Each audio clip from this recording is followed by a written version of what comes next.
let's have a quick recap of last session then. So Varys and Cosette go to the Niagara guardhouse, have a little chat. Um, gave over the mundane weapons from the fight to arm the guards, and Ilescu said, "Oh well, if you're concerned about how many of these weird cultists you're dealing with, why don't you hire the Red Fangs? Because they're good with big numbers." Which Silveris was not happy about because he was trying to convince Ilescu to help, and Ilescu's very much, if it's not in my walls, I'm not worried about it. And so there's a pin in place to go talk to Rolovar possibly for assistance. Eska is not very perceptive. That's what my note says. I guess she's struggling with the mental and physical toll from the last fight. And then I think the group is hanging out in the bucket of blood. And two workers walk in talking about how they saw some huge guy on the streets and they're debating who could beat him up. Silveria sends Kedox out to scout and sees a large Goliath watching the front door. Cosette goes outside. There's no obvious change.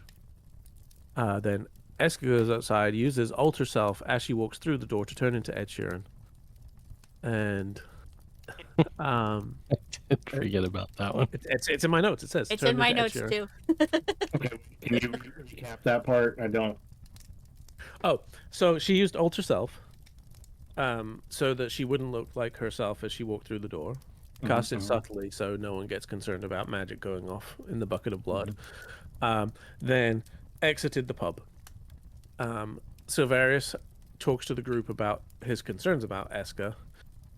Meanwhile, she loops around to get behind the Goliath, and sneaks up on him, holds her hunting blade to his neck, which briefly punctures his neck before it heals up in front of her eyes. She asked about his intentions. He said he was mostly there to make sure she didn't die. Or hadn't died, I suppose, technically.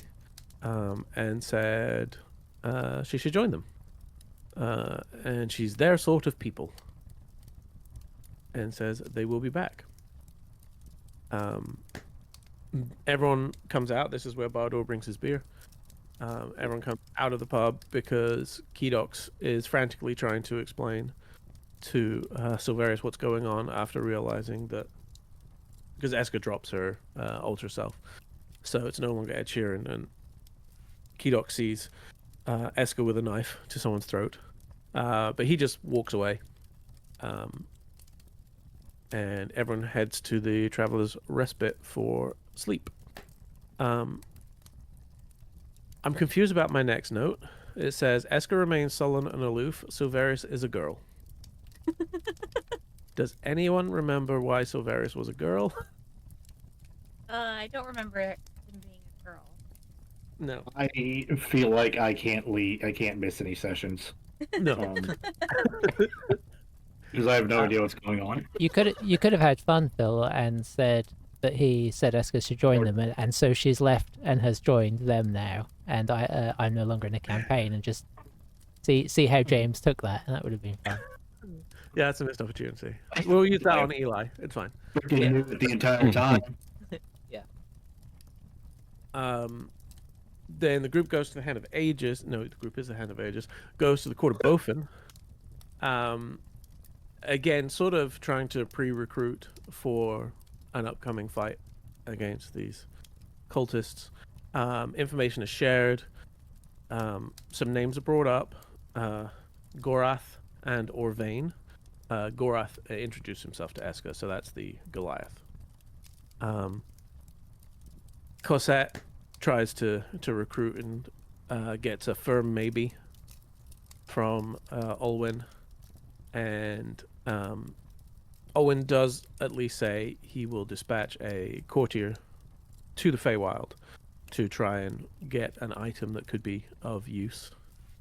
And then the group finally, after 20 sessions of threatening it, has arrived at the All Faith Shrine, where they were greeted by a charming individual who so far remains nameless. But you were welcomed in, and this is the best picture I have right now, and it's not a great picture. So just to set the stage for the All Faith Shrine, again, since James, you missed it, it's a fairly modest building that you go into, but it quickly reveals the truth, which is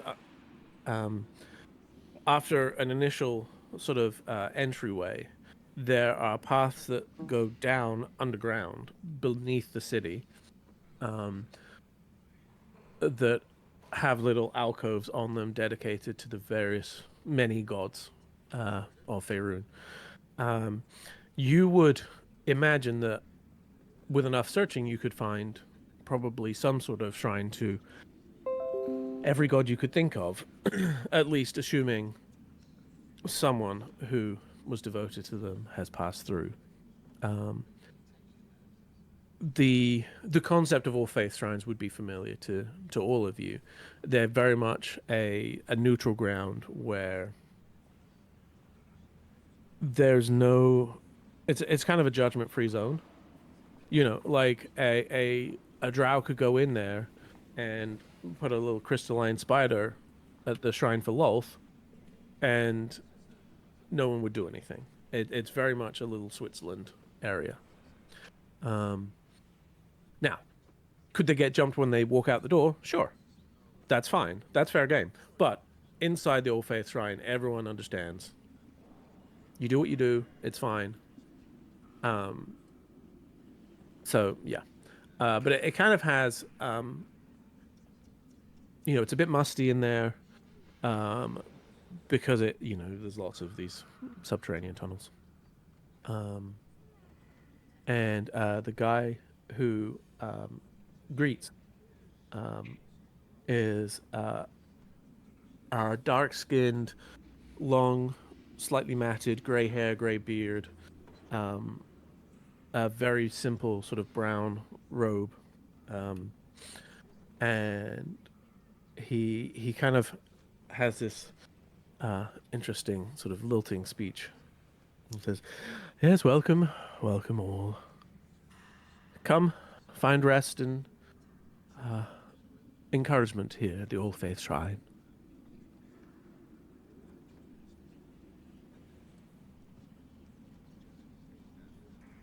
Did we just, as a party, did we just get there? Yes, you've literally just arrived, Okay. and he's sort of welcomed you in, and that's it. I will say, Eska's probably going to hang back because she doesn't really have any place for this. She's not an All Faith Shrine kind of gal.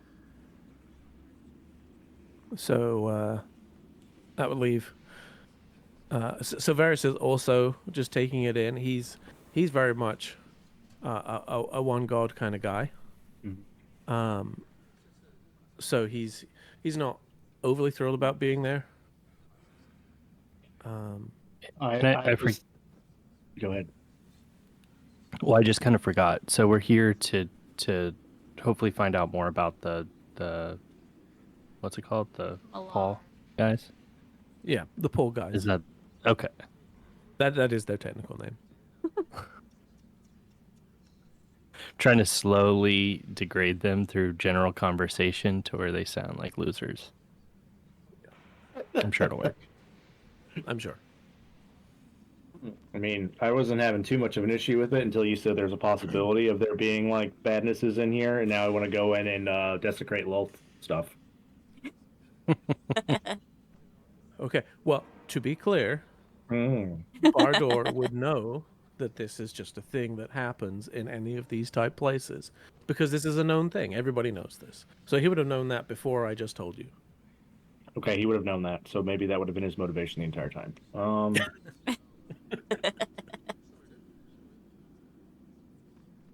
Yeah, I mean, honestly, like just from a general perspective, like he would generally he's okay with like the gods on the okay side of things, but like those darker ones he's not too fond of.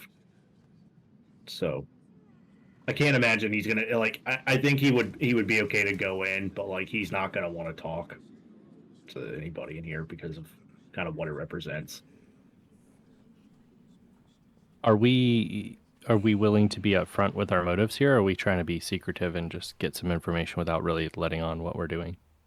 We have no reason to like be secretive with this group, right? I mean, I wouldn't think so necessarily. they're bad, and that's yeah. I mean, that's the way I'm seeing it. So And we do know that word's been getting around the town about what they've been doing, so that we have that in our favor. We're not sort of throwing stuff out there that's not sort of spreading, I guess, in theory. Right. Yeah. Okay. I mean, I think Cassette she very much respects the idea of the all faith, shrine and the purpose of it. So she's probably going in a little less cynical than most other people in the group. mhm.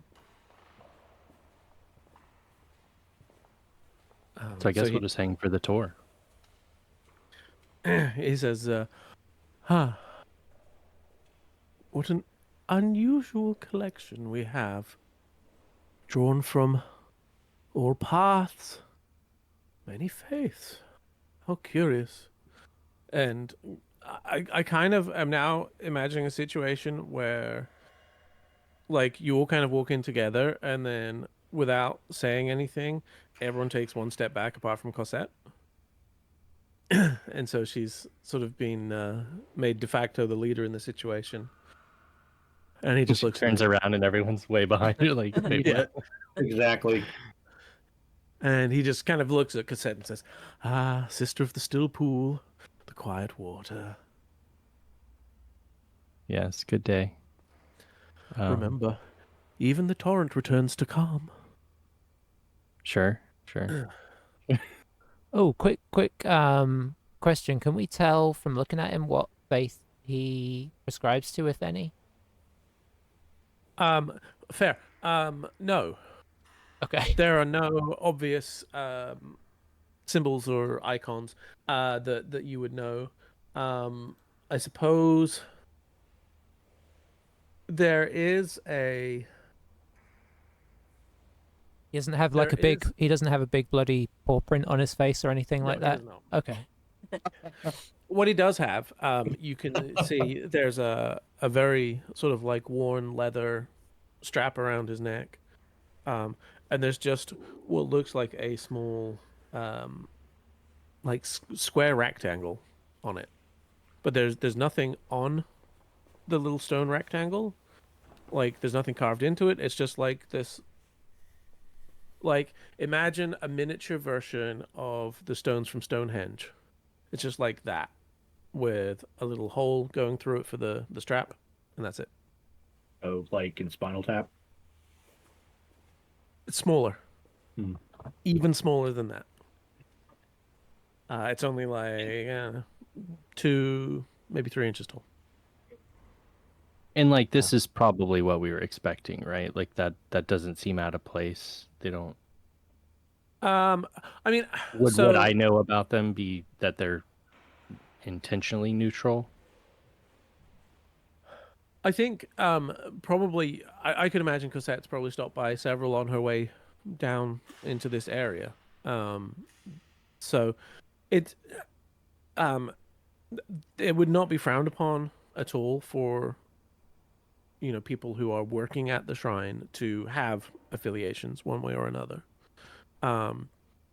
But it's only remarkable in this instance because whatever this thing is around his neck means nothing to you. It's not something you're familiar with at all. So if it is some sort of icon, it's a new one for you.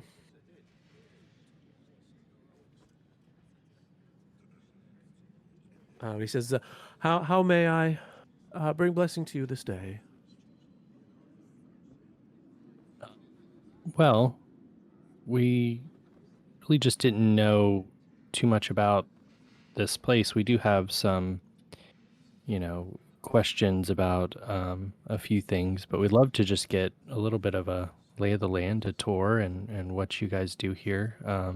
Some of my friends are a little less familiar with this kind of establishment, so if you're able, we'd be interested in just learning about what you do here and maybe seeing around.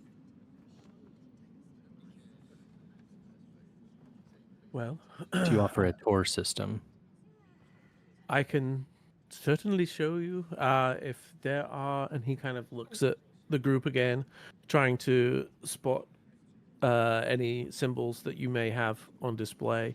I'm trying to think. So obviously, Cosette's is pretty clear. She has no problem identifying Silverius. Does Bard? I know Bardor kind of has a sort of general respect for the Dwarvish pantheon, while not having a specific one that. Yeah, he doesn't really. I mean, he probably is a little more Klingon, but he doesn't really have anything that shows. And then Eska has a symbol but doesn't show it. Is that right? Yeah, I mean, I actually don't think she does have a symbol. She might have some kind of small object but rather than something that she wears. But yeah, she doesn't. She has It's tended not to try and outwardly displayed. yeah, she's tried to be as unremarkable as possible in her appearance. So Mm-hmm. Well And then done. what about what about Smokey? Does he have anything on display? He doesn't really display it, but he does have a holy symbol made of iron that he has no idea who it's to. It's something Right. he's picked up, but he Yes. has no idea. And Good so, job, smoking. and where does he keep that as a rule? Well, the only thing the DM told me was that it's an iron holy symbol. So it depends on how big it is, and if it's something that was like would just be he would just tuck into his belt, say, because it's like say like a iron cross, then he would just tuck it into his belt, in which case you would see it. If it was a ring or a necklace, he'd probably have it. He'd wear it just because, for funsies. But if it's something a little bit more intricate, it probably would be tucked away in a pocket or a pouch. Which sounds good to you? Uh, Which do you think fits best with Smokey's MO? Having it tucked into his belt. Okay. All right. So it's something sort of wrapped around the belt. Yeah. That is visible. Yes. Okay. All right. So yeah, he's kind of eyeing you up, and he says, "Well, I can certainly take you down to see. We likely have somewhere dedicated to all of your respective. And he kind of points at Smoking. Let me ponder that one, and starts going down at one of these paths, and quickly, what was sort of like the flagstones in the entry hall, but it leads way to sort of like stamped down earth as you go down into the tunnels, and then there's just these little alcoves that are about 6 feet tall, carved into the dirt, with a small shelf that's carved in as well. And then there's just assorted iconography and candles, if the worshippers like candles. There's a small. You do note that each of them, each little alcove has, like, the general shape is the same, and they all have a small, very basic sort of metal plate that's intended to be a sort of offering plate. And every single one shares those two aspects, and then they all have different things depending on who it's intended to represent. And so initially, the ones that you go past are sort of the traditional popular Faerunian gods that you would expect, the sort of the human pantheon.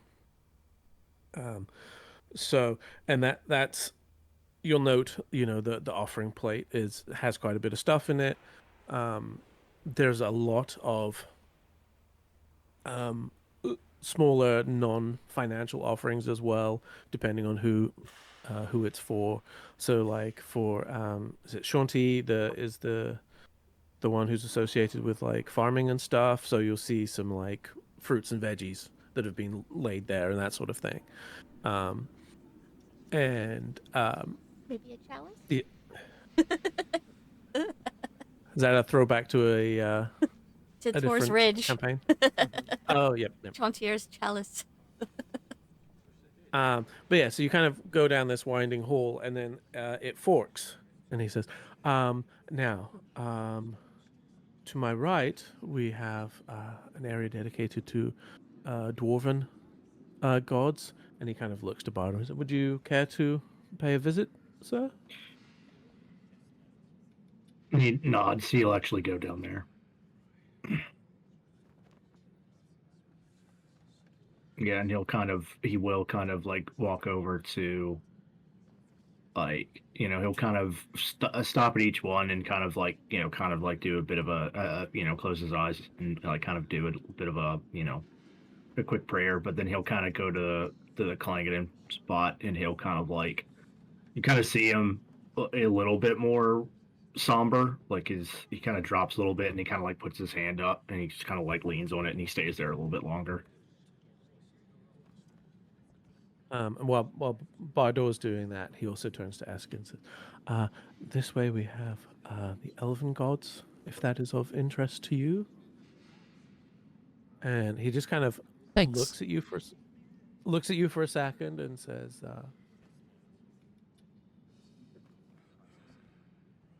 "The moonbow is clever, subtle. Follow the silver path in the dark. Not all trails are straight."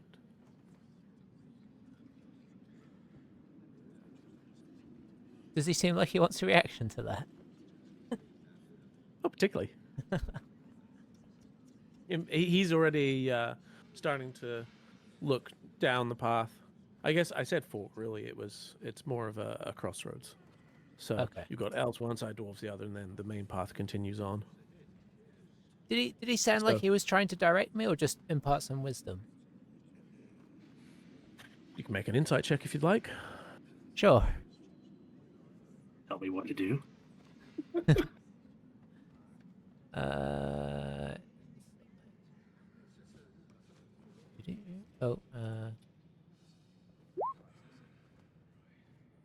There we go. Natural 1 for a 5.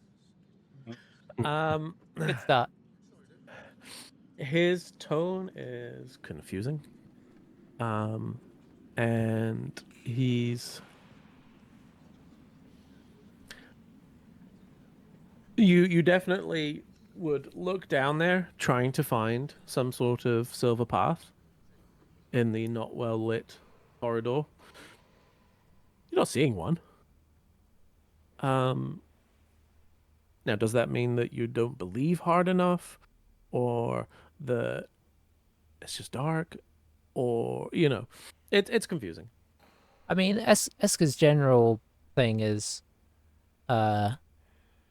religious take on this is that the entirety of the outside is all an altar to, and night itself is more of an altar. So she's not too worried about finding an indoor altar in this place where it's all jumbled together with other faiths. So she'll sort of shake it off and keep going, I think. And then he looks at Smokey again. It says, hmm. The sea is in you. Yes. Storm and salt. Careful, young one. The sea always takes what is owed. And he just kind of looks at you for an uncomfortable amount of time. And then says, "Ah, sometimes she gives it back. But never for free." You speak a truth. Truth, yes, yes, truth, yes. Indeed. Um.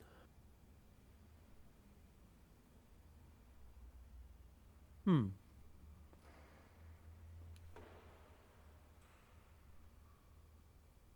The symbol you wear. May I take a look? Oh, sure. I just found it somewhere. He hands it over. You interesting. You use it yet not know from whence it came. Yes. Oh. Hmm. I just liked it.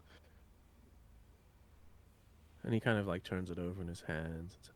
Yes, this iron, rare style, worn now by sea and salt.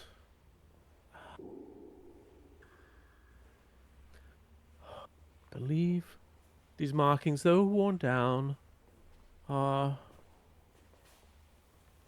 old. Old indeed. A long forgotten group from the Sea Queen, if I'm not mistaken. Not many carry her mark in that shape anymore. What does she do? Who is she? Oh, she goes by many names. Some I prefer not to say. They're a little bit uncouth. But perhaps she is best known as Umberly.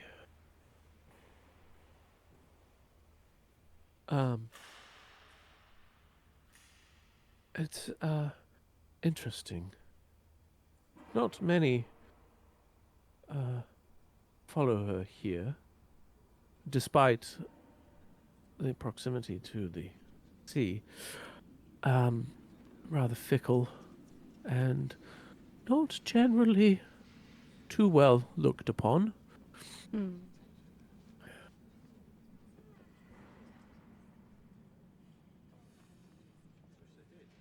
But you don't strike me as one of hers necessarily. Well, you know, my calling is to the sea, and that is what I believe in. Hard to argue with that. And assuming at this point that Bardor and Eska have...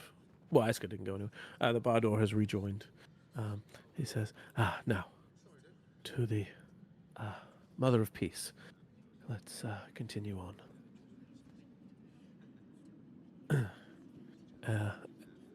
You're muted.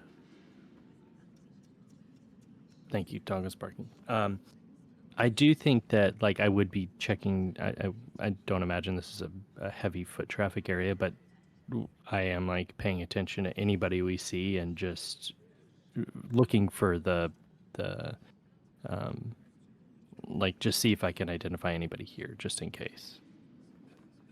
So it's morning right now. So there probably are a few people, none that you recognize so far. And you haven't gone past too many of the sort of more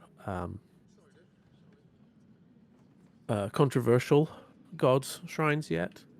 It seems like they're definitely kind of hidden at the back, maybe.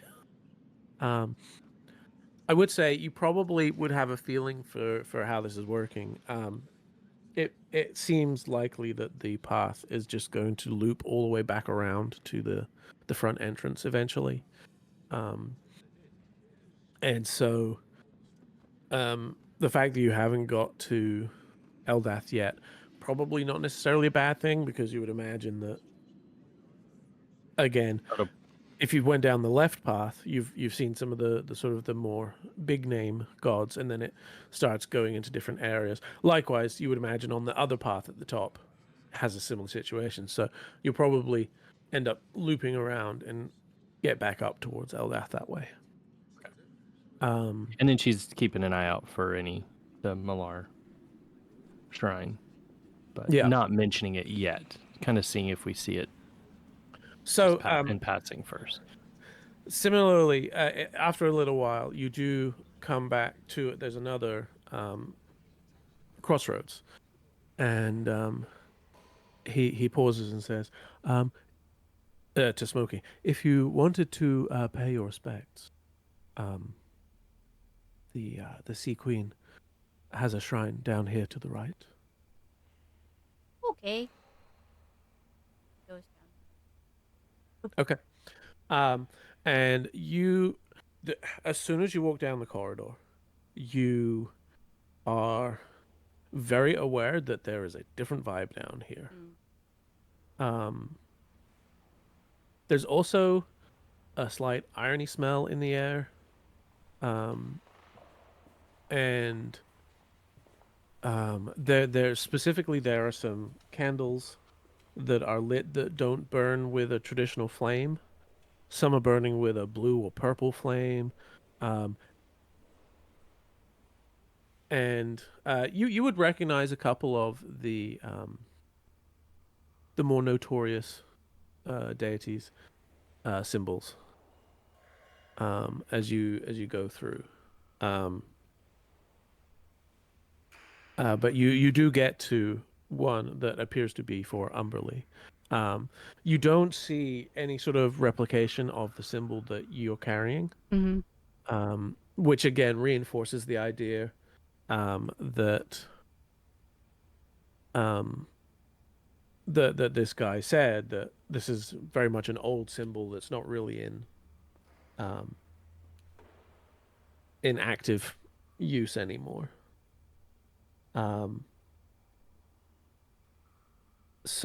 But you do see there's a shrine to Baal, for instance, the god of murder, which is, it's a decision, but it's there. And there's just, it's quite bare. There's a symbol that's sort of been carved into the back wall that looks to be just a big white skull. Well, a skull, not white, because it's carved into the dirt. And then next to the offering plate, there's a couple of these weird sort of purple flame candles. And then there's a humanoid skull that has dried blood that's sort of been dripped onto it. That's just sort of like running down from the top. And then continuing on, you eventually come to the one for Umberly. So you see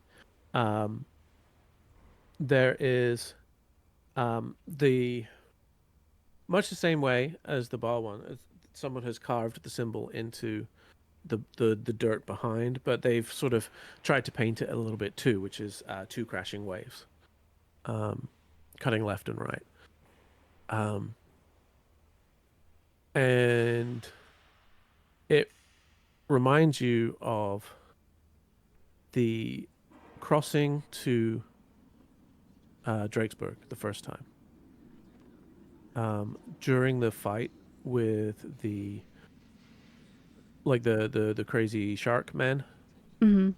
At one point in the clouds, there was a symbol of the paw of Malar, that was sort of intertwined with this symbol of the waves crashing. Let me see. I may still have that Item.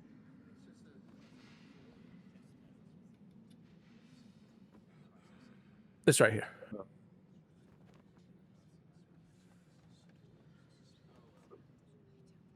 Was like up in the clouds. So you're kind of seeing that. There are currently no offerings on the plate right now, and it's quite bare. Well, I don't know what she would want. I dig around in my pocket, and I feel that inevitably I would have some sand in one of the corners. So I try to dig out as with my fingers as much sand as I can, and I sprinkle it on the offering plate. You wait for a second and feel no different. Just the same. Maybe with a sense of having done the right thing, question mark? The wrong thing? No, probably Yeah. the right thing. He feels confident it was the right thing.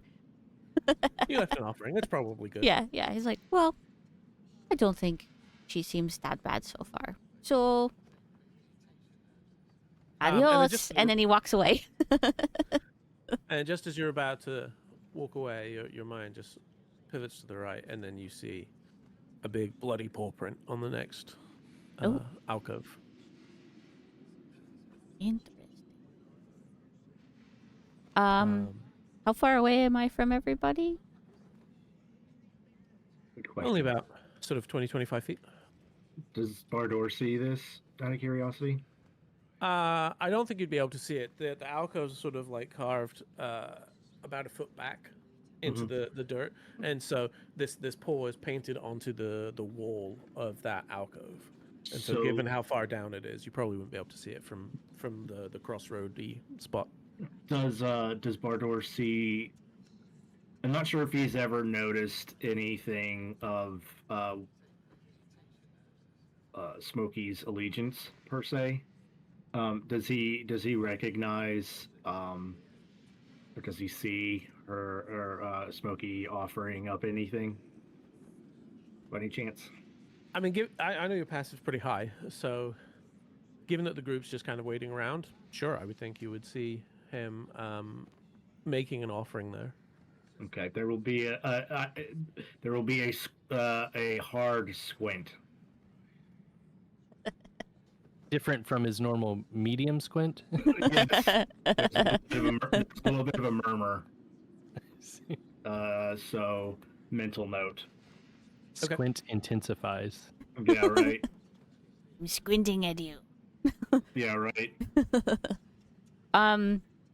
Without much tact for the area that we are, Smokey will kind of he'll look down towards the group and he'll call out and say, hey guys, I think you should come and see this.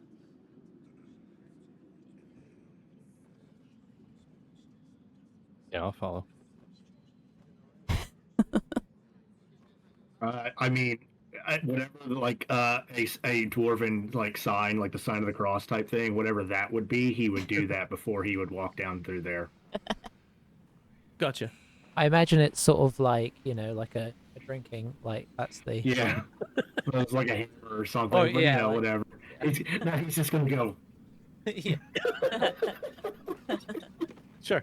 That I don't have enough booze for this. Takes a swig off of the flask before moving down. Yeah, so as you all go down, you see these symbols. I would say, Cosette, having been sort of trained in this, you would recognize this is like the murderer's row of gods. Anyone kind of associated with anything bad is here.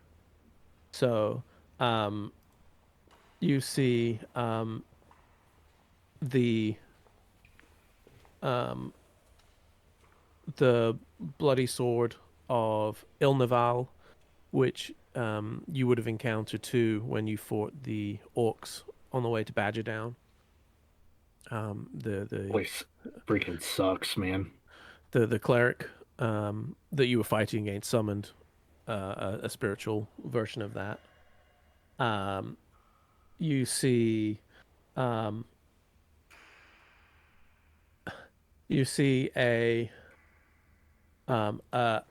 very crudely drawn picture that's been sort of like hung up in one of them that appears to be some sort of slavering hyena type face that you would take to be Yinogu, a demon lord who's worshipped by gnolls. So the fact that it's here means that at some point somebody wanted to pay their respects. There wouldn't be the general philosophy of these All Faith shrines is they create sort of like these many alcoves, but they stay blank until someone wants to use one. Now, clearly, there's some direction of we think these ones should be here. So generally, that's why these ones have sort of been collected into this area together, because some people would feel very uncomfortable being next to, they wouldn't want the shrine of Joaquin to be next to the shrine to Yinogu, because that would feel icky. So, there's some cultivation that goes on with that. But yeah, the They're fact not that building. Yeah, they're not building. They're building it, or if nobody's been by there, then they probably don't have a shrine for it. It's more like yeah, fan created content. essentially yes. Like, and they probably would pre-populate the main core pantheons, especially of the dominant populations that are there. So you would imagine that even if no one had come for like the most, the main elves immediately, they've probably gone ahead and completed the primary elf and dwarf pantheon as well as the human pantheon, that sort of thing. But when it comes to this sort of thing, this would only be here if someone had requested it. Yeah. Okay. And I think just in general, she's trying to like balance between like being a little disgusted, how most people would be, but then also being like, this needs to happen. This is an institution for a reason. And then also just kind of curious, like, about all these different gods with different traditions. And so she's kind of looking on, curious, but also a little grossed out too. But there's much spitting from Bardor. He walks. And then, so just before Umberly, which is where Smokey stopped, you hear Silverius bristle behind you and start kind of huffing, and look at the alcove that's just next to it. And there's the alcove just has 5 stripes painted down the back wall of it. Black, blue, green, red, and white. And he just says, "This is an outrage." And there's a possibility. He seems to be fighting an internal conflict as to whether or not he should just destroy that right now. For you, Sylvie. do we recognize it, or You would probably identify that color pattern, while sort of abstract, probably is referring to Tiamat. oh, yeah,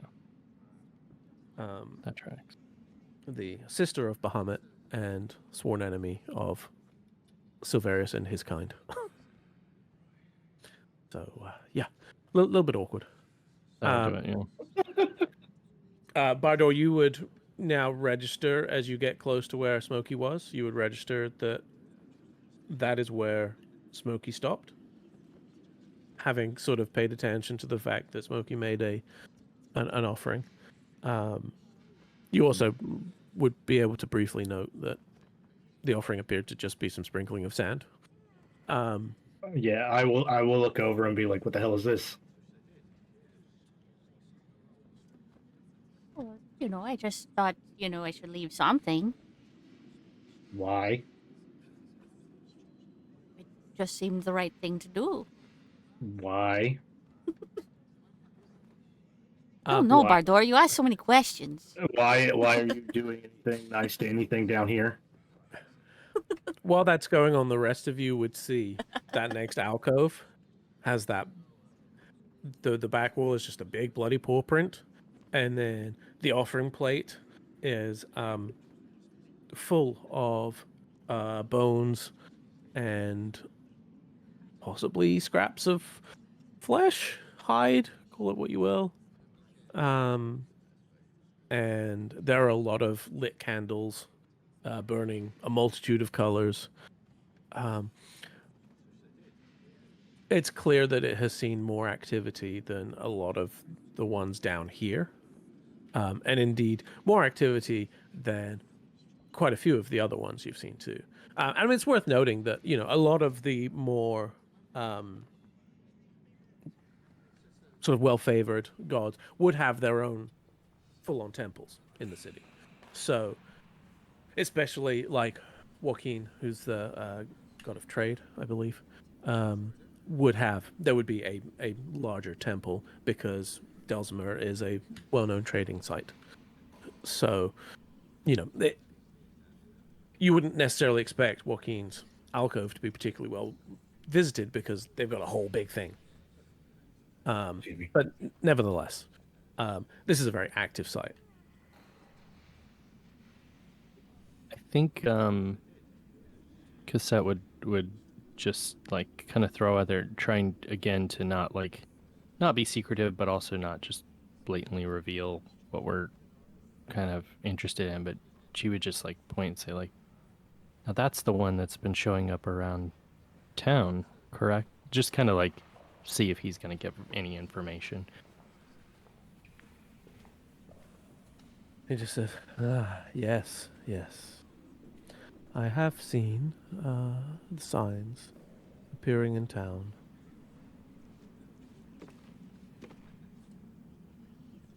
It seems the Beast Lord is moving, and his followers are hearing the call.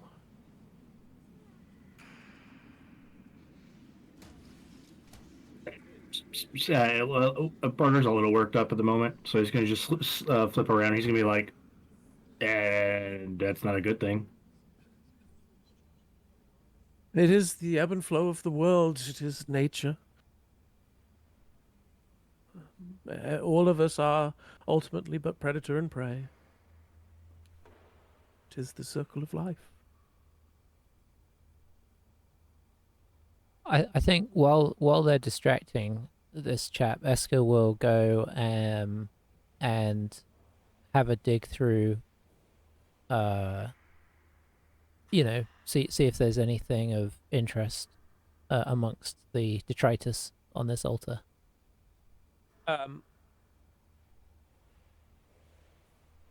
No roll required here. You can just kind of fish through. There's nothing that stands out as being overly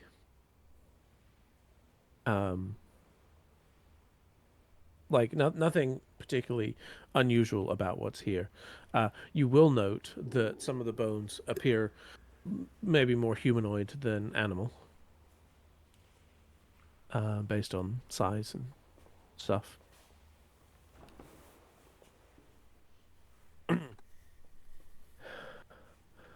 And not really sensing the tone, the guy just carries on and says, "Ah, yes, Malar. They say he was a hunter once, just a hunter. The first hunter, perhaps. Maybe the last predator. Never truly sated, they say. That's the danger, children. Hunger that knows no limit becomes worship."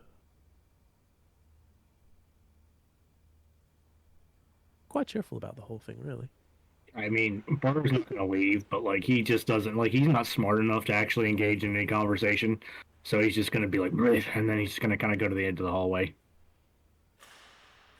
just I- kind of like cross his arms and be I pouty. I assume Silverius is still down there, like frantically kicking the Tiamat shrine whilst this is going on.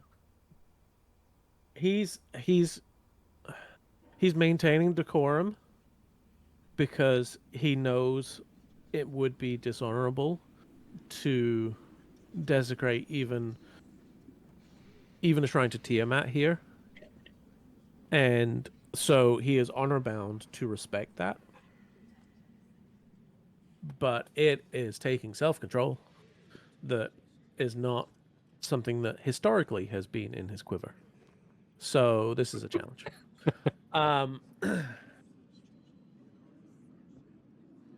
And I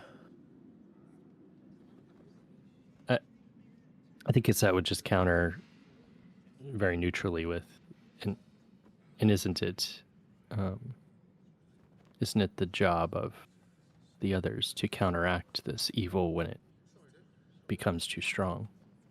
oh yes, indeed, indeed. And perhaps that is why you are here now, my sister of the Lady of Peace. This is the ebb and flow of which I spoke.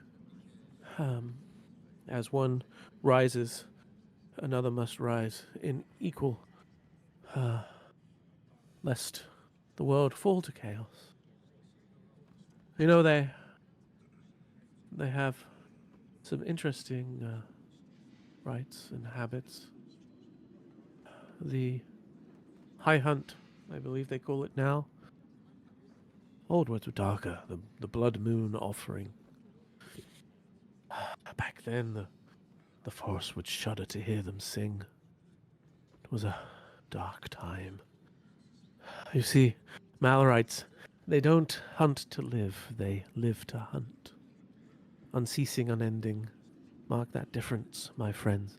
They will not tire, they will not be merciful.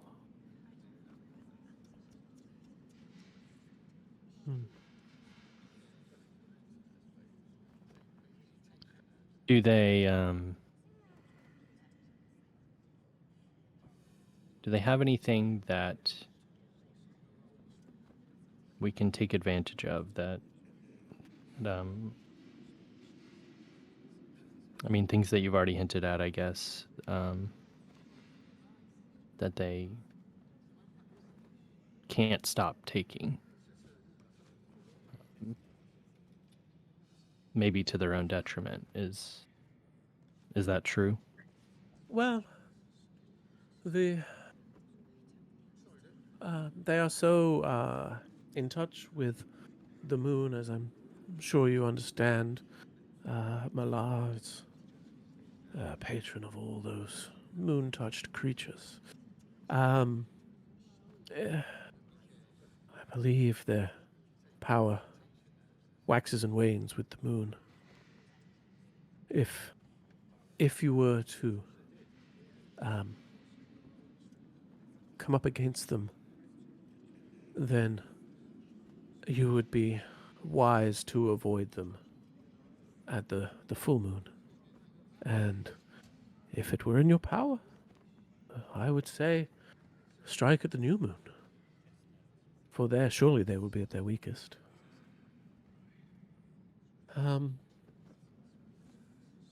Just careful of the forest edge. That is where the world gets thin, and even the gods sometimes struggle to see there. It is the blending of worlds, you see.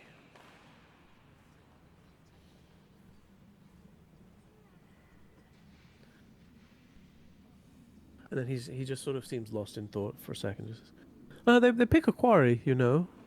Usually just one. One they have marked out. Everyone else is amusements, offerings. To make the real kill more sweet. Yes, I'm afraid we might have made it onto that list. Oh, I was hoping this was all purely hypothetical. I see. Well. Hmm. And I forget.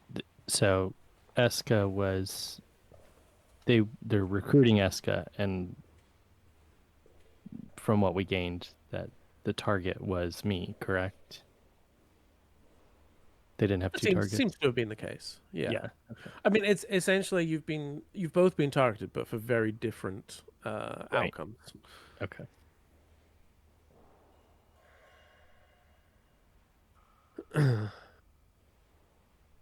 He says, "Not all who wear Malar's mark are beasts. Some are worse. They chose it.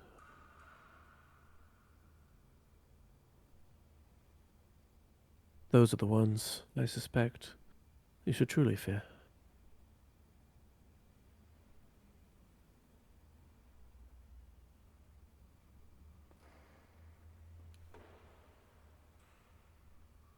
I think that was kind of what she was hoping to get, just some assurance that, like, I think everybody in the town has just been so resigned to just letting them take over, so that was kind of, a little bit of information to her, but also just a little bit of spark of hope that, like, somebody is kind of, even if not willing to help right away, at least kind of on their side.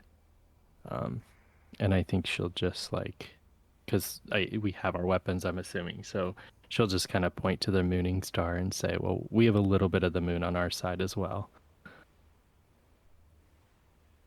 He just kind of smiles and says, "Ah, yes. The irony of moon-touched weapons damaging moon-touched creatures. Again, balance."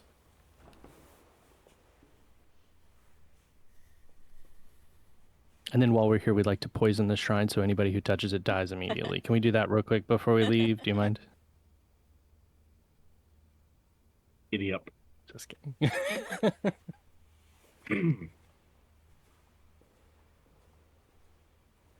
Come along, Silverius. He's like stomping the ground still. So he starts leading you back out, and you can feel the ground start to shift slightly up. I think Eska will actually hang back a second, Okay, go ahead. and she will go to the shrine, and she will take Could you out. specify which one? I think the Malar one. Okay. She'll go to the Malar shrine, and she will take out something she's killed recently. Let's say, let's say a squirrel. She keeps snacks. So, and Pocket squirrel. Got it. so yeah, the pocket squirrel. And so she will take out the carcass and place it on the shrine, and say, "Leave me alone. Take this and leave me." And then she will walk away.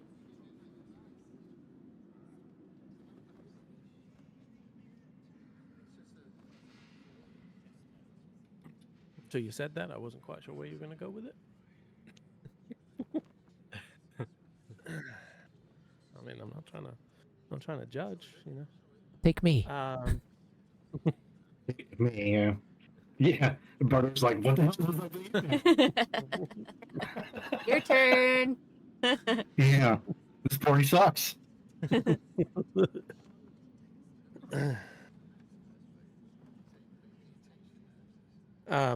So yeah, as the path starts curving upwards, eventually, you come to an alcove that has the symbol of Eldath, the waterfall, and you'll notice this one. It's a very pleasant picture that's been hung up there. That's been carefully painted by someone, and generally it just looks a lot nicer than the little tunnel you were just in. The offering plate has a couple of coins in it. There's a couple of candles that are actually burning blue and green flames, which sort of like the main colors associated with Alyath. And yeah, he just sort of says, Yeah, and I think Cassette'll stop real quick, and she'll just kind of take off the Mooning Star and the javelin she's carrying, and just kind of set those down for just a second real quick, and then she takes her shield and kind of holds it to her and just kind of kneels down and kind of says to herself, you might be able to hear the whispering of just like, she doesn't want to bring weapons, to that shrine, and instead brings the shield and kind of just says a little mantra of, I promise to use the shield more than those, and just kind of trying to remind herself that, she's had to do some, violent things for what she hopes is a good purpose, but just kind of trying to use this as a refresher to like protect more than hurt. And so she just takes a second to kind of do that, which she probably does a little bit every day, but has a chance to really remind herself of that, and just kind of stands up and gets ready to go. She doesn't really address the group at all.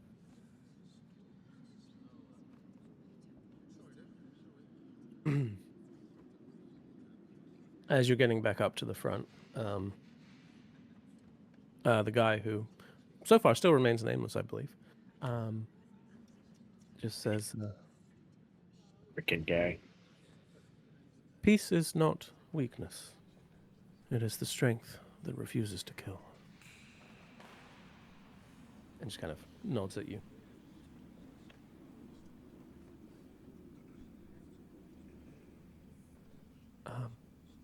Well,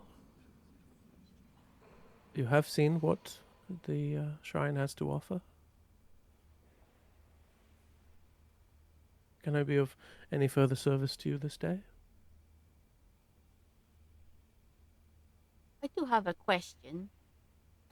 Well, maybe multiple questions. Very well.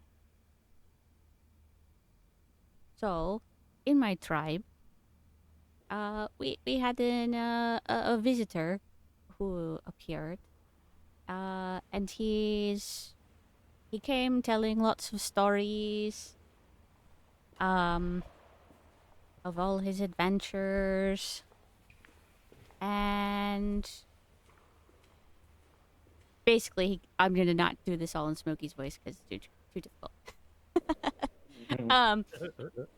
So he tells him about how this guy named Chance comes. Everybody seems to take him in a lot quicker than what would normally be the case when visitors come. And he enraptures everybody every evening, telling these stories of his adventures.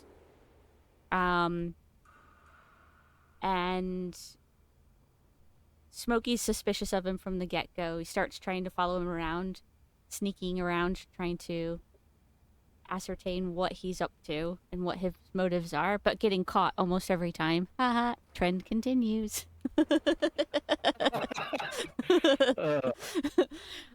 So he never is able to ascertain what this guy was there for, and he just suddenly leaves one day, just leaving a note, saying he's off to on more adventures. And what's happened since he's left is that this main painting in the dining hall where everybody conjures for the evening meal, everyone doesn't know what to do after this guy leaves, so somebody gets up to start trying to tell a story, and it just progresses to the point where multiple people get up and try to tell stories, and everyone seems to get enthralled, including Smokey, for a while. After a while, Smokey's kept trying to fight against it, and he's able to keep from being enthralled. But he's noticing when people get up to to tell these stories that occasionally he'll see a spark of magic coming from the painting, and he doesn't know why he's the only one who seems to be able to fight against it, and that nobody else is trying to. But basically, what's happening is, as time goes on, people are just being up and basically being mesmerized longer and longer. So nobody's out gathering food, nobody's out doing anything, and it's starting to get to the point where people are being up for days and not sleeping, which is causing illness from malnourishment and sleep exhaustion. So he's wondering what type of magic that could be. Could it be from a god? And is there someone called Chance that is a god?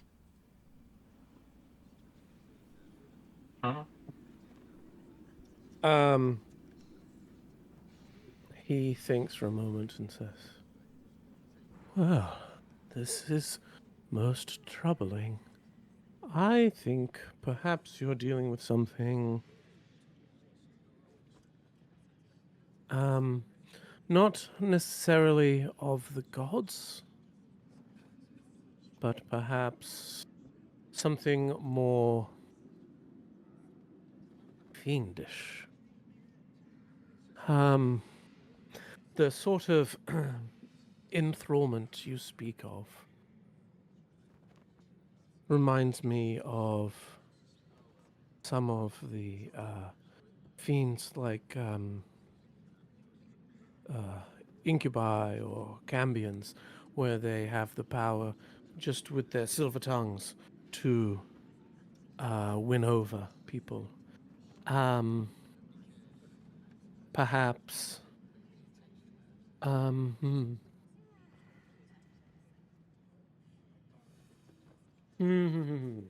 Let's think. Yes, let's say it was some sort of fiend.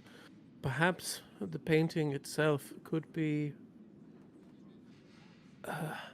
a gift not left freely, but rather when those who step up to tell stories are in fact signing some sort of unwritten contract, binding themselves to the fiend and pulling themselves away from their normal responsibilities.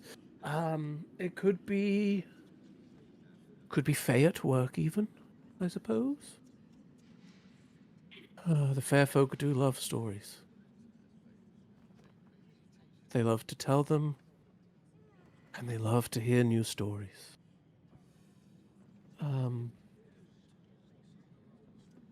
It could be that somehow in the telling of the stories, they bind themselves to that place until the Fae, whoever it is, has had enough tales. Perhaps the painting itself is somehow cursed, and it is the. So it could be that this creature, this Chance, I don't know that name specifically, but perhaps this creature is the one who caused the magic, or perhaps it is just the artifact itself that is causing it. Maybe, maybe this Chance person was cursed, and in placing the artifact there, lifted the curse from himself, but passed that curse on to the tribe.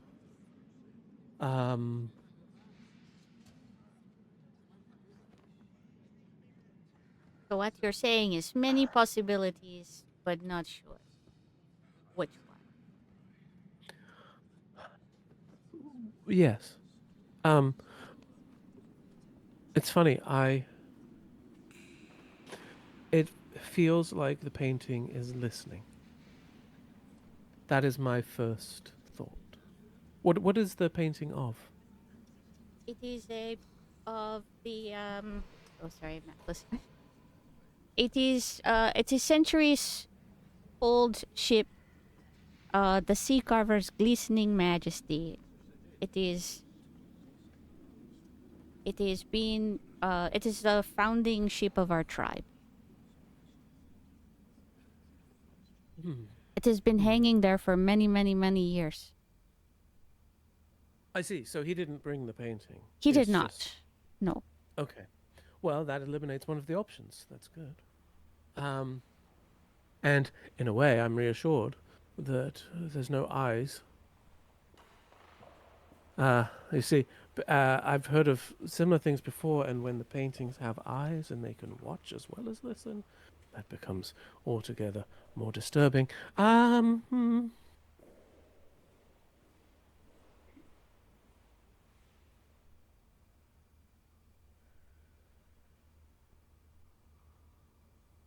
I think ultimately, in some way, it seems like this item, this painting, has become cursed, or at least is acting in some way as a conduit for this creature's magic.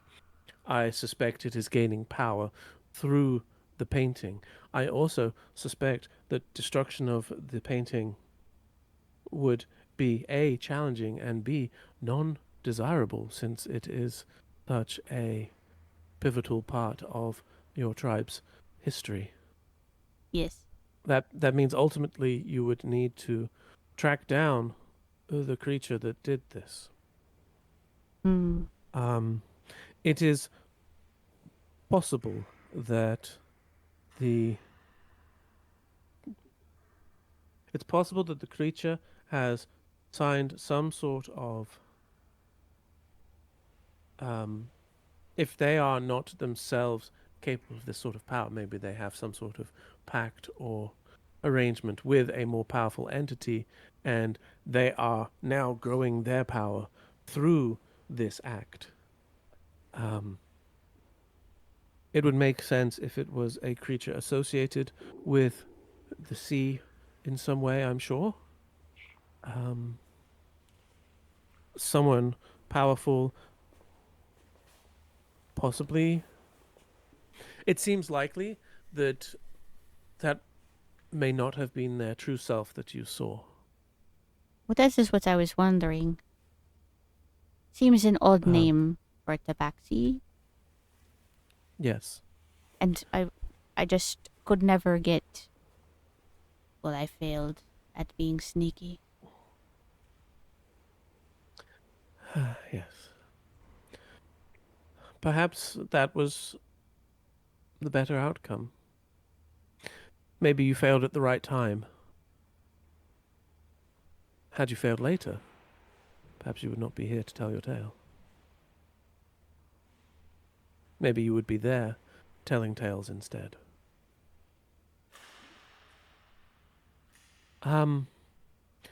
I think,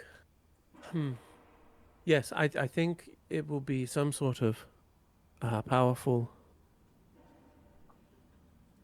sea affinity creature. Beyond that, it's hard to say. Someone who perhaps. When did this start? Which part? The this sort of when did this chance visit? It's about a month ago.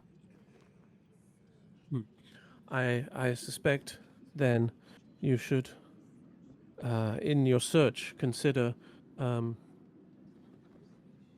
any such creature who seems to be rising to a prominence of power in the past month. Then that seems to be a likely um, a likely source of this concern. Hmm.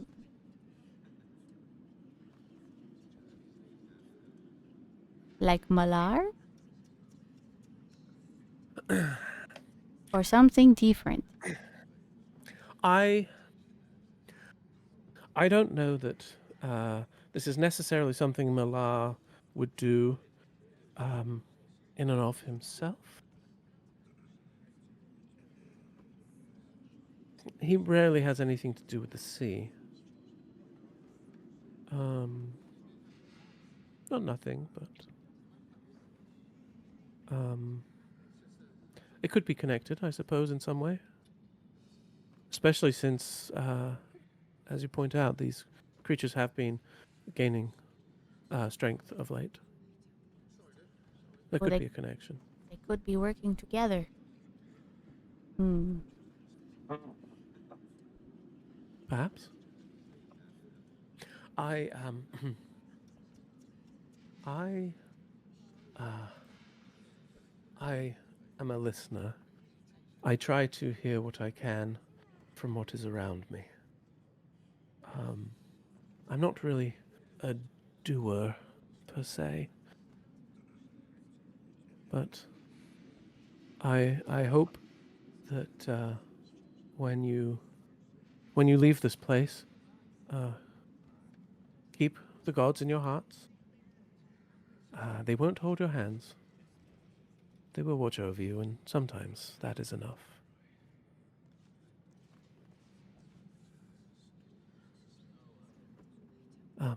If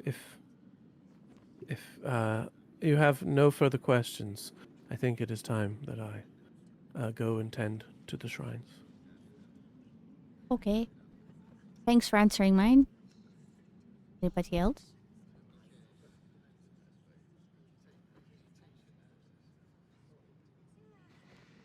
I think we might be good. Yep. Good. He just reaches behind. There's like a little, you couldn't really even see it. A little kind of nook that's cut into the dirt, and just pulls out a little broom and starts sweeping the dirt and going down the hole. And as he comes to each alcove, he stops, straightens things out a little bit, and where there is an offering, he pulls out from inside his robe this belt that appears to just be covered in pouches. It's basically 90% pouch, 10% belt at this point, and kind of ties it around his waist. And as he gets to each one, he takes what the offering is, places it into a pouch, moves on to the next one. You can see it seems to be going into a different pouch each time, so there's a chance these are all going to the right place. hard, without more investigation, you wouldn't know for sure. But they at least seem to be collected separately.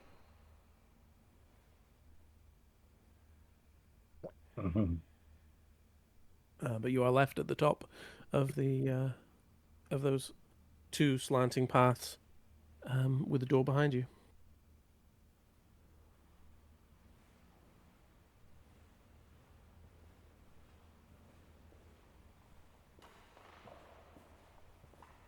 I mean, I definitely leaving.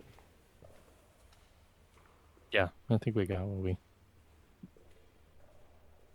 what we wanted at least. That was the first time we were hearing about the painting thing, Smokey. Like, Yeah. I I didn't miss, right? Like that was new. Yeah, I kind of just gave a brief summary the first time you guys asked me why I was with you. I didn't give a whole lot of information away, so you got that was the first time you guys were actually hearing what exactly happened. Yeah, something like I remember being like something was wrong with your tribe. Yeah. Yeah, Basically, I think you were trying to find answers for it. Yeah.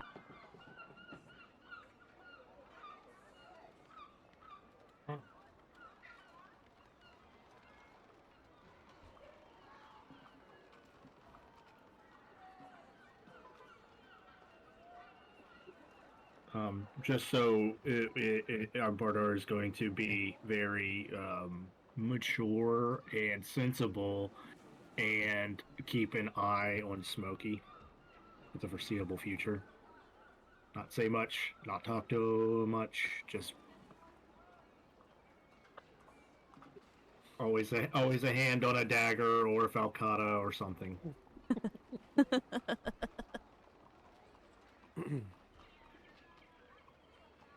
It's not weird. What are you talking about? I don't know if anyone knows the difference. I feel like Bador Yeah. is always 3/4 of the way to fighting. You know, the funny thing is, yeah, to everybody else it's just normal, but to him, he's like extra on guard, so it's just like...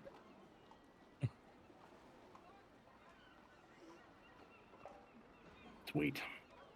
So, where to next? That's a great question. What else did we have on our list of things to do? I don't really recall at this point. My notes are handwriting notes because my computer can't handle Honestly, I'm not sure notes we. and anything. I'm not sure we do have much. Oh, Yeah, we can't even handle him anymore. Literally, I went to check on my notes and Discord collapsed. So I don't Like, think we yeah. have any plans. Well, that's confusing. Yeah, our main thing was going to be going to the All Shrine. Because we've already talked to... We've talked to everybody. Yeah, we've got Excuse me. Olwen sending people to retrieve something from the Feywild. And if I remember correctly, did we talk to the town? Like, I feel like we talked to the town guard, but did we talk to them Yes. since we kind of knew their plan and they couldn't care less? Yeah, he was pretty useless. Yeah. Like, we'll defend the town if we have to. Like, Yeah, But- they didn't really offer much more information than... So we need to Or kite them help. to the town. yes. All right.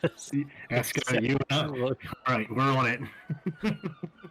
I'll expeditious retreat them all the way from the link to the.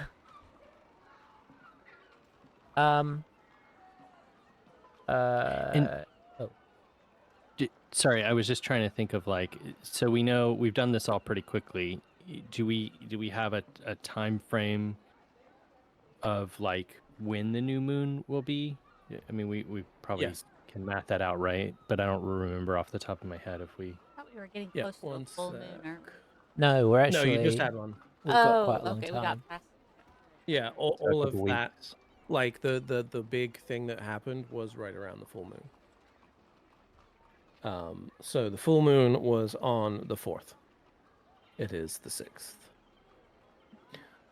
So like same thing every kind of couple. It would be couple weeks. For ease, I made it so that the lunar cycle was just in line with months, because Yeah. it just doesn't make sense for them not to be aligned. So that's what I've done. So the next full moon is a long way out. And then new moon would be half that time, right? Yeah, so it'd be the So- 19th would be the new moon. So you've got like 13 days until the new moon. And did we have a way to contact Kolas and Teta over, after we left them? I forget, did we have a way to contact them? I don't believe so. Yeah, I didn't think so either. I just couldn't remember.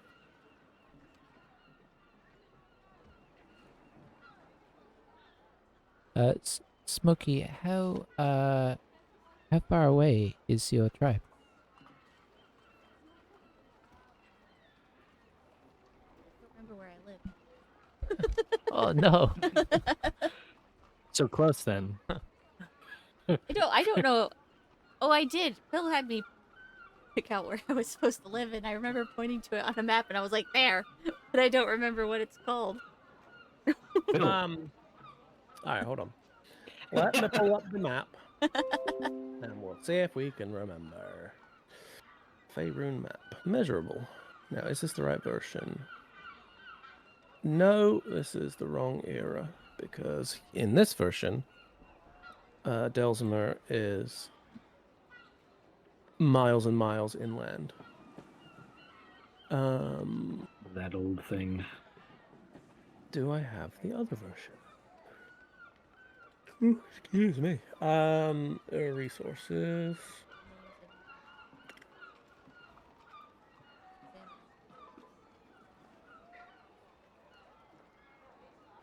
Good. I'm just wondering if this is on hearing about it, it sounds like this is something that is actually quite urgent. Yes. Yes. So is there something to be said in the in depending on how far away you live that we perhaps could attempt to go and help? That would be great.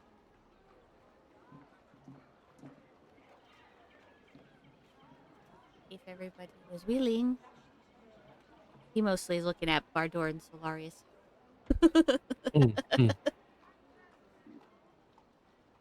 It may tie in to what is happening with us. After all, if there is something on the rise, obviously we saw there was some link between, or perhaps there is some link between Umberlee and Malar. Maybe it all ties together, Yes. maybe it doesn't. But if nothing else, we could help these people who are in danger of falling fast. Well, yes. I mean,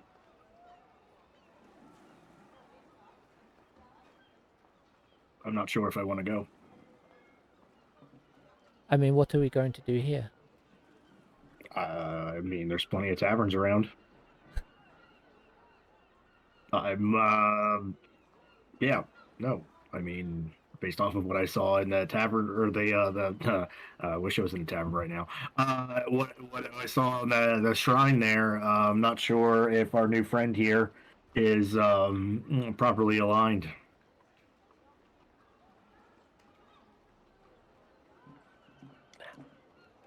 He seems pretty flexible to me.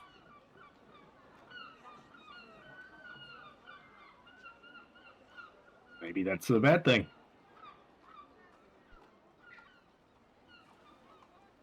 Do you have something to say, Smokey? Well, I don't understand this. We've got these people attacking us, these wave people, these things going on, weird stuff happening, and then you go in there and showing some sort of reverence to one of these gods that doesn't seem to like us very much.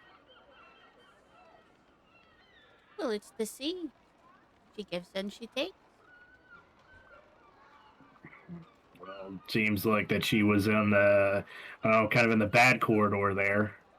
So it kind of gives me the sort of bad vibe. I don't know about all being bad.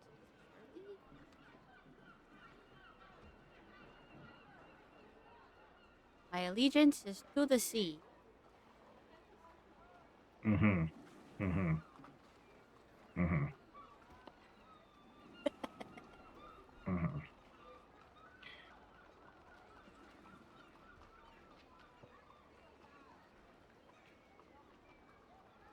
Anybody else have any issues with this, or is it just me?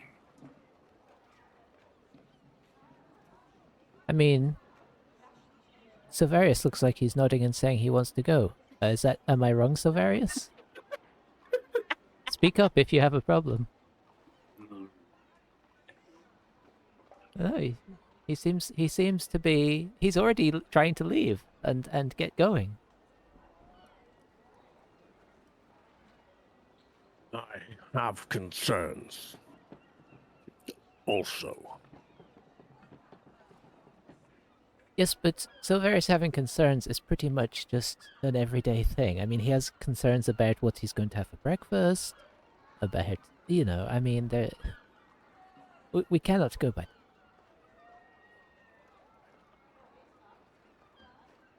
I think Smokey has proven himself to be helpful to us.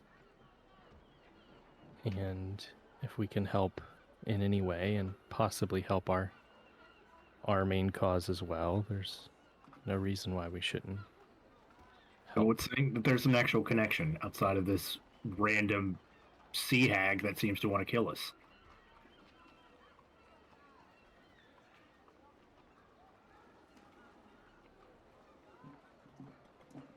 I like you, Angie. I'm sorry. No, I don't take it personally. Sometimes, Well- Badr, you have to take a step to confirm your suspicions. There's a lot of guesswork we are having to do right now, and I don't think sitting in a tavern drinking ale all day is going to get us any closer to Well, discovering what is let's happening. not be hasty. That wasn't right. On. I mean, Bardor has a point about sitting in a tavern and drinking, but it won't solve my tribe's plans. I mean, issues. Yes, Smokey has been an ally to us since we met him.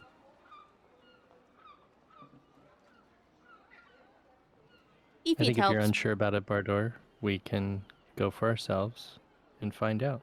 I mean, this may not help Bardor, but I don't really know much about these Umberleaf things. It just seemed the right things to do. And I just was curious. What might happen? Unfortunately, sometimes this is not a good idea. Yeah, you could say that. But no ill intentions. I do promise.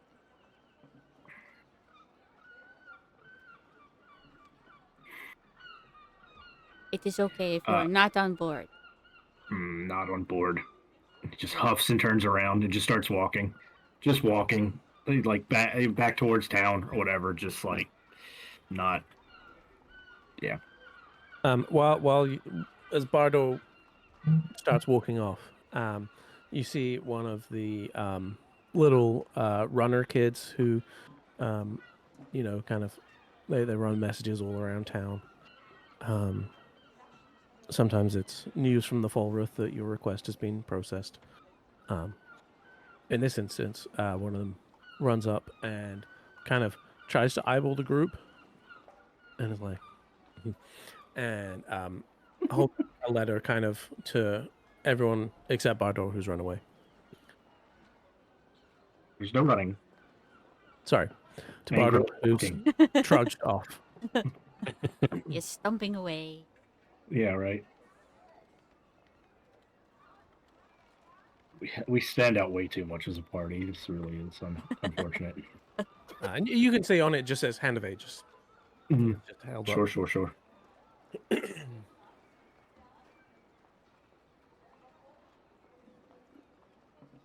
You want to take it? The other hand comes out in a sort of a flat palm gesture. Eska looks to cassette. Yeah, I was. But as I'm walking off, I'd be like, "Don't let the cat see it." Smokey, can you She'll read this take to out us? Coin.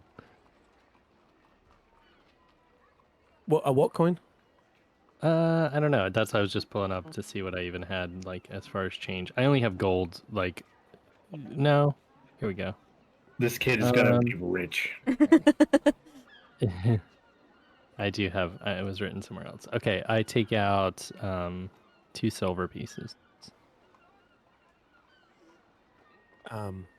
His I don't know if that's eyes pretty go standard. wide, and before you can change your mind, closes his hand quickly and disappears off. What does it Good say? lad. It's just you open it, and in very sort of like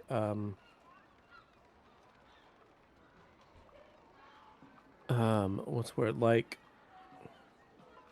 almost like it's been carved into the paper. It just says, Hand of Aegis. Please come to the building site for an update. And then the bottom just says, what was his name? Bjorn Snorrison. I don't remember which way around it was. I couldn't remember if it was Snorri Bjornsson. I think it's Snor. I think it's Is it Snorri. Snorri I Bjornsson? think it's Snorri. Okay, Snorri Bjornsson. Whichever one it is. I checked my notes, but I won't be able to talk to you if I do that. Fair. I probably have it somewhere here. Let's see. Not there. Okay, well, he should be on there. Kitty!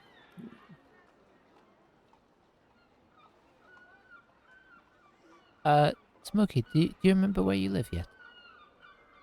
I don't think it is far, is it? That far. I thought it was somewhere around the coast. Yeah, it's somewhere in this... off one of these coasts.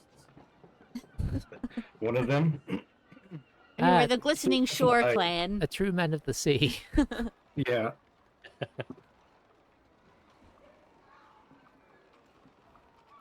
Cosette, how are we going to get them on board? How are we going to get to what? How are we going to get, I mean, I think Silverius will come round, but what about Bardur? I think that maybe we picked a poor time to ask him to do something. He was a little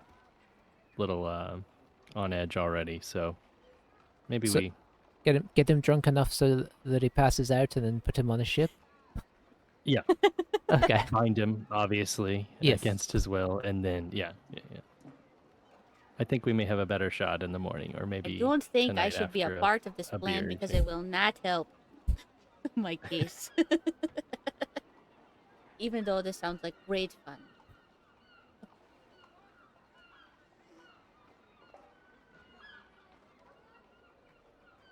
It sounds like we may have to go to the Pickled Quipper, see if anything is amiss.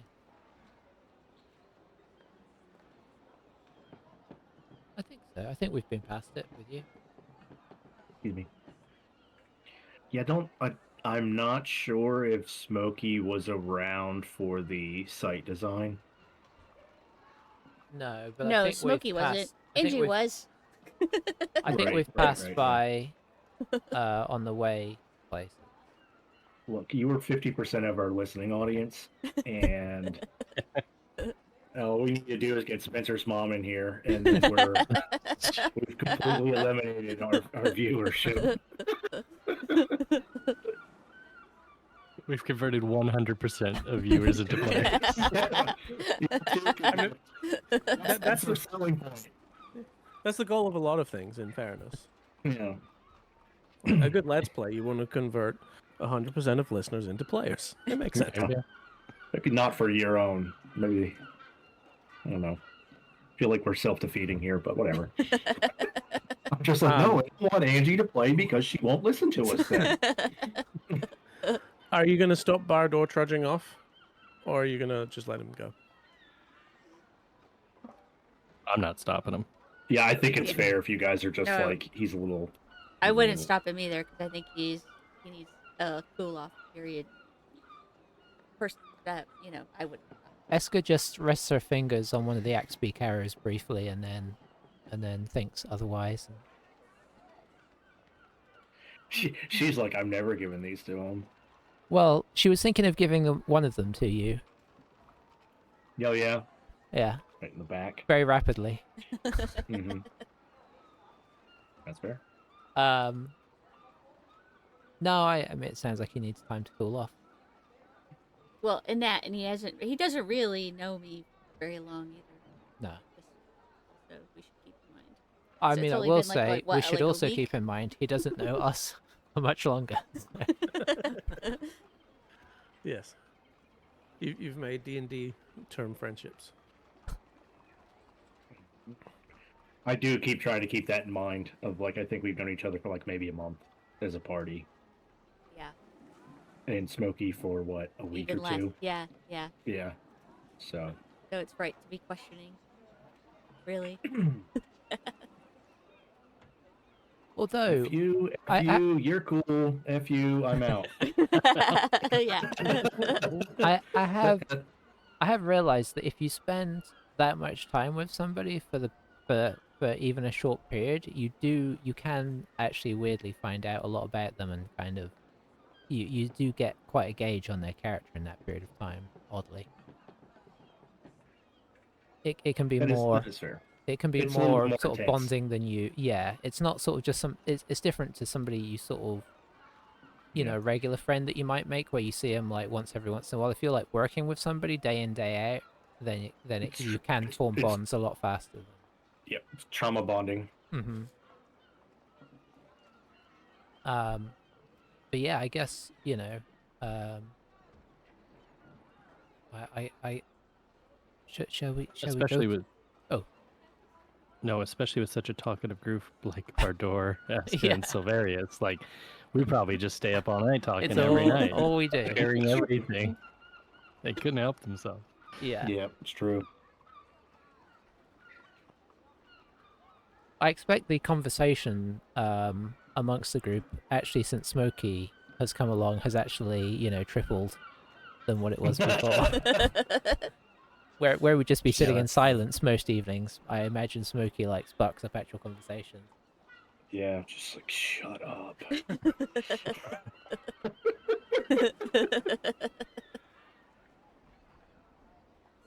Good times. Should we go to the old PQ while we're trying to make a decision? Yeah. Yep. Right. So you head out. We asked Bardor to go with us to do No. that. I don't think Yeah, it's worth it. yeah, no, your guys are completely valid, so I'm not even upset by that. If you Not character, that is. So is Bardor heading to a bar? yeah, he's gonna go. I mean, he's gonna go to the bucket of blood. Like he's like, screw you, people. He's gonna go to his comfort zone. Yeah. And So I mean, essentially, you're all heading out the same gate. Because saying bye, but then walking together. yeah, like you're all at least heading south. Because the All Faith Shrine is sort of just south of the center of town. So you all have to head south. So they're walking like. I thought it was out. It is in town. The All Faith Shrine, yeah. Oh, okay, I thought it was outside of town. Okay. So yeah, you're like they're just like 100 feet behind you, walking at actually slightly faster than you. So eventually they might overtake you. It depends. It's a race to see if you get to the bucket of blood before they catch you up. I will say Esker is purposely not trying to catch up. Fair. So everyone's going 25 feet.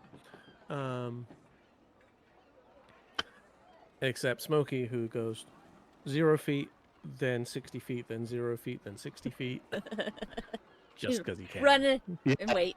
Run and wait. Completely see Smokey doing that. Just get distracted. Spend a turn looking at a butterfly. Yeah, exactly. This is Pouncing around chasing grasshoppers. Yeah, exactly. But yeah, so you guys see Bardor peel off to the bucket of blood, and then you can head out the south gate and go along the coast road to the former site of the Pickled Quipper. What you are greeted with as you start getting out there is a little surprising, because you see the evidence of walls going up already. But I'm not there, so. And it's substantially bigger than the Pickled Quipper was, in terms of the footprint that it seems to be occupying. And you see actually that's probably about all you see right now as you're far away. You can see like some wooden cranes that have gone up and scaffolding and stuff to help get everything set up, but you don't really see any people necessarily, because the walls are of a height that it would obstruct view. You know, they're basically more than sort of 5 feet tall at this point, which basically blocks off all view of any dwarf.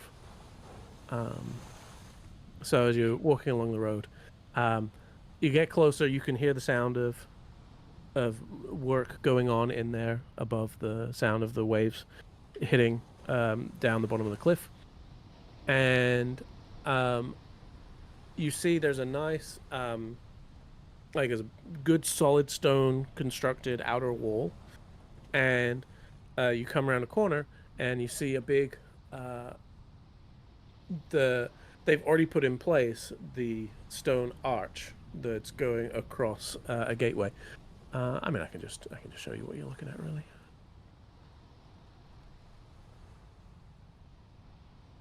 I can't wait until you guys talk to Bardor again. Makes me mad. Oh, we will not be mentioning the pickled quipper to remember. Okay, that's cool. Ooh. There's no guarantees that Smokey won't slip up and say something. That's fair. Is this on roll 20, Phil? Yeah. Okay.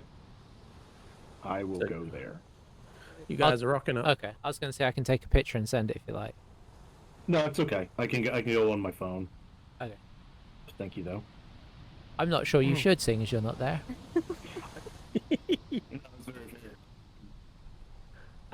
So yeah, you as you come around, you see through that archway, and you see a lot more of the walls, and then next to the well, taking a drink of probably not water, let's be honest, you see a dwarf looking very happy, kind of occasionally barking out some orders, and someone shouts down that there's visitors, and he turns around and goes, "Yoo-hoo!" That was the guy from Frozen. It is the guy from Frozen. That's correct. And he walks over and says, "Hello. How are you doing?" "Oh, I don't know you," he says, pointing to Smokey. Hello. I am Smokey. And you are? "Oh, I'm Snorri Bjornsson. Lovely to meet you. Sorry, did you say you're Smokey? Smokey? Were you on fire and then put out?" I like that. Let's go with that. He generally seems a bit confused as to what's going on there, but he's like, "Anyway, wanted to give you a little update, see what's going on. So, going pretty well. I don't remember how well you remember what's going on here, so I thought we'd just go over some of it, okay?" I will say I just remembered that Esker essentially likes to have nothing to do with this, so he's probably just talking to Cassetta and Silverius. But I think every time there's been a meeting with them, she generally hangs back. Mhm. If goes in a touch, she might just be hanging out outside the front door. To be honest, at this point. So, let me give you an idea of what's going on. Have you guys seen this before or not? I don't remember who's seen what. I think, well, James, I think, was there during the creation. And I think me! we did, but I think it's been a while. I don't know if it was this detailed. I can't remember. It looks familiar. Like the bar area is sort of ringing a bell. I feel Yeah. like I remember being present for that. So, I'm not going to keep doing the voice, also. There's a lot of doing that voice. How dare But- you? He says, he kind of explains, they're actually ahead of schedule, which is good. And they got a lot of men working on it. So they're anticipating being done in the next 10-day, probably. Wow. Just to give an idea of what's here currently, and what will be available for full use.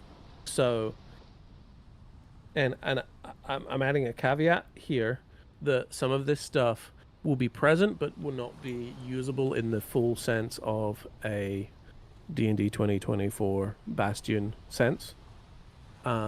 So, for instance, you won't be able to get the full benefit of the stables just yet, but it can exist if you want to, for instance, keep Krailth there. You could. There would be a spot for him. And he actually says that they have built in a passageway on the inside that is, a secret passageway that goes between this stall here, like the bottom right stall, and the pub area. So there's a passageway that's part of the outer walls, but there's a way to get through there if for some reason you needed to. He said that he has been having issue with the paperwork for the pub part, and so for now, legally it can only be used as a gathering hall, but it cannot be. You cannot sell any liquor there, and so on and so forth. That's because you don't get access to the pub feature until level 13, according to the Bastion rules. It's just as well Barjo's not here. He would be throwing an absolute fit. This So- is like the worst freaking day. Obviously, it's not furnished right now either. It's just the walls that are going up. But he kind of, shows you the space, how it's going to be. Then next to it, there's the kitchen, which has a nice bread oven, as well as a couple other ovens, and then has access to the well in the center. There's a sort of laboratory / study in the bottom left corner, which also may not be immediately available for all of its functions, because I think that is that's level 9. We'll see. I might give access to some of these things a little earlier anyway, just because you didn't have, in theory, you're supposed to get your Bastion at level 5, and you didn't. So here we are. The green and yellow tiled room, which isn't green and yellow tiled yet, because it's just walls, was intended to be a little brewery type thing.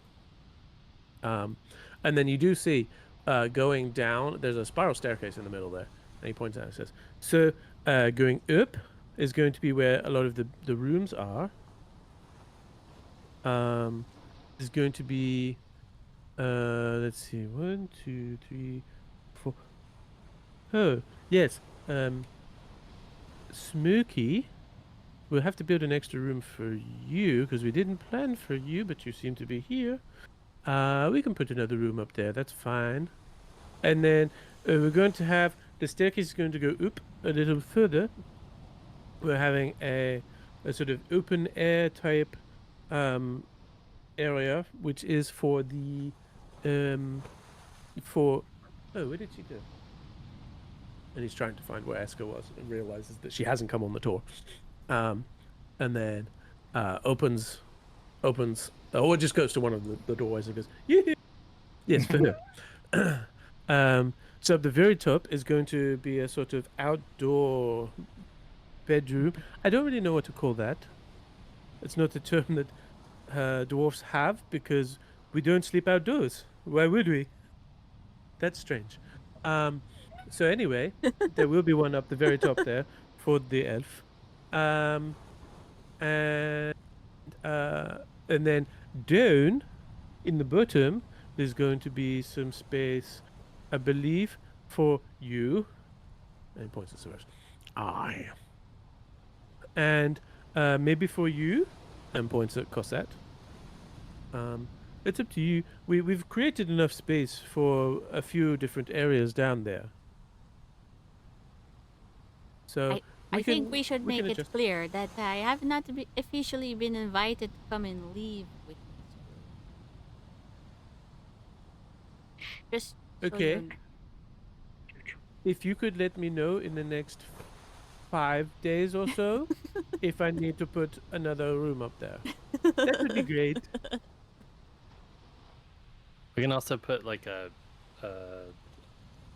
thing, carpet around it, a little box at the top with a hole in it, scratching post on the bottom going up, Mm. a nice cat tower.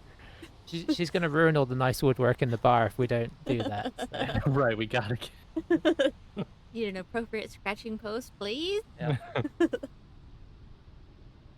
So yes, anyway, I just wanted to give you an update. It's been a while since we've spoken. So yeah, that's how it's going. Do you have any questions? I forget, what is the we don't have like a ongoing payments, or like what is the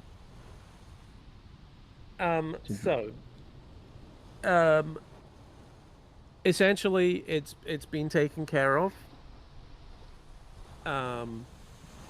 Because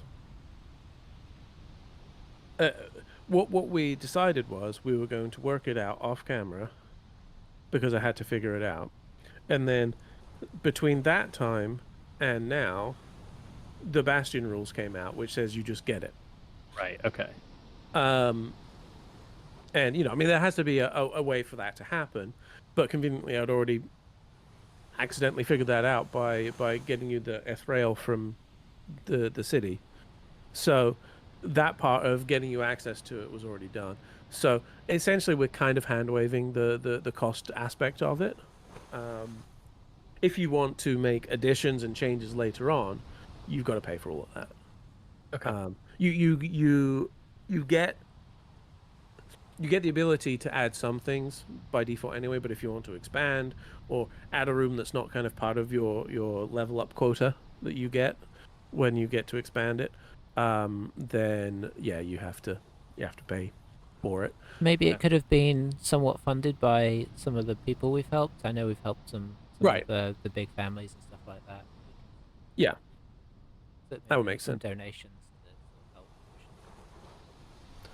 help. And I've got most of the rooms that have been covered put into what I still need to go back and look at the second floor to remember all of the stuff that I put up there, because I think I did map out the second floor as well. So for instance, I think if I remember correctly, the plan was to have a small barrack type thing over the gate, functioning as a gatehouse slash barrack for whatever troops you have housed here. Because the anticipation, I think, when we were planning it, was that you would want some staff there as a home guard type thing. But yeah, and I mean, eventually, like, you can add things like a menagerie, and then when you go out, you can capture animals and add them to your menagerie, and then they can actually, depending on the type of creature they are, they can become part of your defenders should you get attacked, which is kind of fun. Can we have an extra floor built for all the random people that we pick up and just take along with us? Yeah, like a guest house. Yeah, exactly. Yeah, that would probably go above the bar, I would imagine. But yeah, so far, you've got, so like, everyone would get a bedroom assigned, and then you get like one other room by default that you get at 5th level, and so there's things that don't have a lot of function, like kitchen and courtyard, but the storehouse, which I've kind of got as this area up here right now in the top left, that you can have do some trading for you once it's up and running. So you can bring in a certain amount of goods and then sell them on. That sort of thing. So, yeah, it will be to where this is sort of functional, but you have to spend time there to get it to do stuff other than just do basic operations. Unless, of course, you have the ability to communicate with it over long distances. So if you can figure out how to do that, then you can give orders from wherever you're at and say, all right, this week, here's what you need to do, guys. Doesn't Silverius have that thing that just infinitely shouts into the void? I don't think it's as powerful as you want it to be. Okay. My apologies. He just screams, "Do better." Yeah. Yeah. But yeah, so what I will probably do is I'll go back through and double check what we had for the second level. And then because so far I've only listed what's on the bottom level. And then I've got some items that are listed as unfinished because they're not strictly accessible at the level you're at, but they were very like obviously the pub was part of the core concept of the place since it was reviving the Pickled Quipper as a place. And then I mean, I think really it's just the functions of the pub are quite powerful in terms of what it can mechanically do. So that's why it's not available as early. But there's no reason why you can't have it and just not get to do that function, So yeah, I'll check out that second floor stuff, and then because I feel like a lot when we were talking about it, a lot of you guys said like had a specific room that you wanted from the start, so that will probably account for everything we've already planned anyway. And then once you get to the next point where you can add rooms, then we can figure out what to do. Did we determine, I think there was like 3 levels of the tower? Sounds familiar. Yeah. Just a little bit taller. Yeah.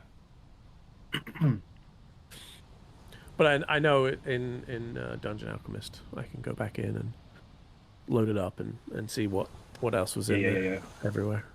I think we generally maybe didn't assign a thing to every room per se, but I think we built it out to all three or how many ever levels it was. Yeah, I don't think we mapped out an underground because I don't know if I knew how to do that. That level is complicated in Dungeon Alchemist. I mean, out of character, I'm very excited by the prospect of it. I'm excited to destroy it at some point. I was wondering, you were hinting to defend it, and here's all the things you need to do, and I'm like, oh, okay, well, Phil's gonna, as soon as we build it, Phil's gonna tear it down again. I'm just saying, you guys have a reputation, and it's if you draw attention to yourself, that might happen. I'm not saying it's going to happen. And that was Bardor's opinion, but was just this needs to be defensible. If we're gonna have this, this needs to be a location we can defend. And the DMG encourages you to do that. Otherwise, stuff gets damaged. Yeah. And the friendly NPCs that you've populated it with will get killed. And you're not even there to defend it. Rude. Yeah. But yeah, once you get up to high enough level, you can get a permanent teleportation circle, all sorts of fun little things. A demi-plane that you can just disappear off to whenever you feel like it. Yeah. Well, that's. But yeah, crazy. that's. I think demi-plane. I think maybe the teleportation circle was a lower level than I expected. I think demi-plane was 13 or 17. It's pretty high up there. But I think teleportation circle is lower. They've probably done it to facilitate people being able to move around, as much to facilitate gameplay as much as to be sort of realistic. Yeah. But yeah, so this is it. It's coming along. And like I said, his current completion date that he's expecting is about 10 days from now. That's some dwarf engineering right there. Well, as we've now noted, there's some important backers who are facilitating this. So Yep. When the right people say something needs to happen, it tends to happen quickly. Cool. Looking good. But yeah, I think that's a good spot to call it. and then we can pick up with the group deciding what they're going to do about Smokey's quandary in the next one, and go from there. Sounds good. Yeah, it'll be interesting to get Silverius's input. I mean, I know it's not going to be positive, but yeah. Like, you did what?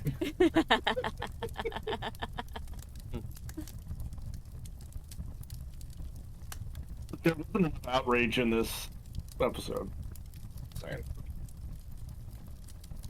I like that Bardo just gets angry and that's just him done for the rest of the day.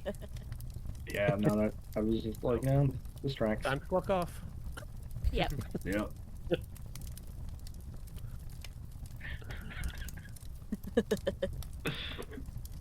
I blame Azga in the end. It's a collection of misfits. It's true. Yeah. Well, and you know, there's a lot of the facilities require a certain head count of NPC staff. So, you know, those can either be handpicked or randomly generated, depending on how much you guys care about it. But also, I mean, you know, there's people that you've met and know that maybe you can convince to become part of it. You know, people that you already know, and then we can do the interview episode where you just interview candidates and ask them, tell me about a time when you Yeah, right. had to make a difficult choice between two bad options. Yeah.